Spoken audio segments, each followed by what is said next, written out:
राधे राधे। जय श्री कृष्णा। आज के इस वीडियो में हम आपके लिए अगहन मास की कहानी लेकर आए हैं। किसी नगर में एक राजा राज करते थे। वह राजा बहुत ही कंजूस थे। उनके दरवाजे पर कोई भी आए वह किसी को भी दान नहीं देते थे। राजा हमेशा यही सोचते थे कि अगर मैंने एक मुट्ठी अनाज दान दे दिया तो धीरे धीरे मेरा सारा अनाज नष्ट हो जाएगा। फिर मेरे बच्चों का क्या होगा और फिर उनके बच्चों का क्या होगा। एक दिन की बात है, राजा ने अपने एक मंत्री से पूछा कि तुम बताओ मेरे पास कितना धन है, मेरे धन से मेरी कितनी पीढ़ियाँ खा लेगी। मंत्री कुछ देर तक सोचता रहा, फिर राजा से कहा, महाराज आपके पास इतना धन है कि आपके आने वाली 7 पीढ़ियाँ बैठकर खाएंगी, तब खत्म होगा। आपकी 7 पीढ़ियों को कोई परेशानी नहीं होगी। तब राजा सोचते हैं कि हम इतने कंजूस हैं, फिर भी एक दिन मेरा धन नष्ट हो जाएगा। मेरी 7 पीढ़ी से आगे की पीढ़ी क्या खाएगी, अब क्या होगा। इसी चिंता में राजा खाना नहीं खाते। तब रानी ने कहा, क्या बात है, आप भोजन क्यों नहीं कर रहे। राजा ने कहा, कुछ नहीं, मुझे भूख नहीं है। फिर रानी बार बार खाना खाने को कहती है तो राजा थोड़ा सा खाना खा लेते हैं। इस तरह कई दिन बीत गए और धीरे धीरे राजा बीमार पड़ गए। अब रानी को बहुत चिंता होने लगी कि राजा को क्या हो गया है। एक दिन की बात है, राजा के दरबार में एक संत महात्मा आए तो रानी बाहर निकलकर आई और संत से कहा, बाबा मेरे पति किसी को दान नहीं देते, लेकिन अभी वो सो रहे हैं, इसलिए मैं आपको दान देती हूँ।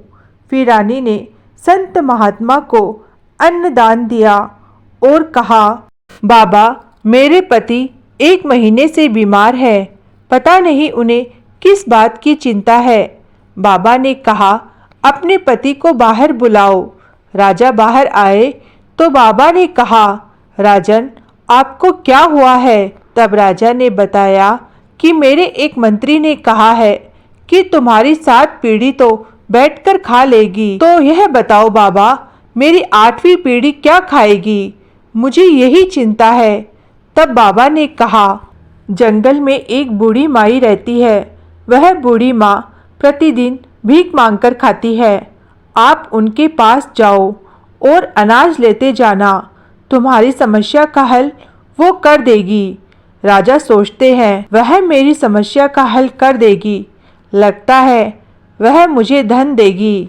अब राजा ने एक बोरा अनाज ले लिया और जंगल में गए। जंगल में जाकर वो उन बूढ़ी माँ से मिले। राजा रानी ने कहा, माई हम आपके लिए अनाज लाए हैं, आप रख लीजिए। बूढ़ी माँ बोली, बेटा मैं तो रोज मांग कर लाती हूँ और खाती हूँ। रानी बोली, माई तो कल खा लेना।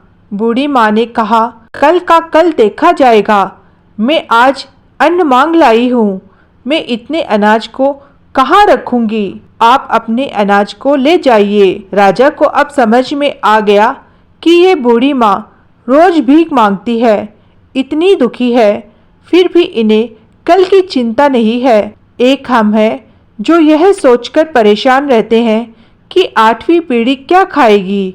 जैसे हम कमा रहे हैं वैसे हमारा लड़का कमाएगा, वैसे ही उसका लड़का कमाएगा, उसके पास भी धन होगा। फिर राजा ने सोचा कि अब से मैं भी दान करूंगा और अपना धन धर्म कर्म में लगाऊंगा।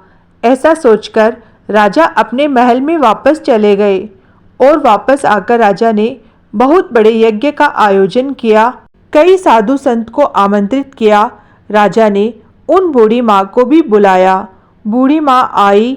जब सब संत भोजन कर रहे थे तो उन बूढ़ी माँ ने एक संत के पैर पकड़ लिए और कहा, आप मेरे प्रभु हैं, आप मुझे वचन दीजिए कि मैं बैकुंठ में वास पाऊं। यह सब देखकर राजा बोले, माई यह क्या कह रही हो। तब बूढ़ी माँ बोली, ये मेरे प्रभु हैं, इन्होंने मुझे बैकुंठ जाने का वचन दिया है। राजा ने कहा, बैकुंठ क्या है? तब बूढ़ी माई ने कहा, जो लोग दान पुण्य करते हैं, पूजा पाठ करते हैं, भजन कीर्तन करते हैं, उन्हें बैकुंठ प्राप्त होता है। ऐसे लोग मरने के बाद भी सुख भोगते हैं। जो पापी होते हैं उन्हें नरक में दुख भोगना पड़ता है। राजा को अब सब समझ में आ गया और वह बूढ़ी माँ के पैरों में गिर पड़े। जय हो भगवान विष्णु की।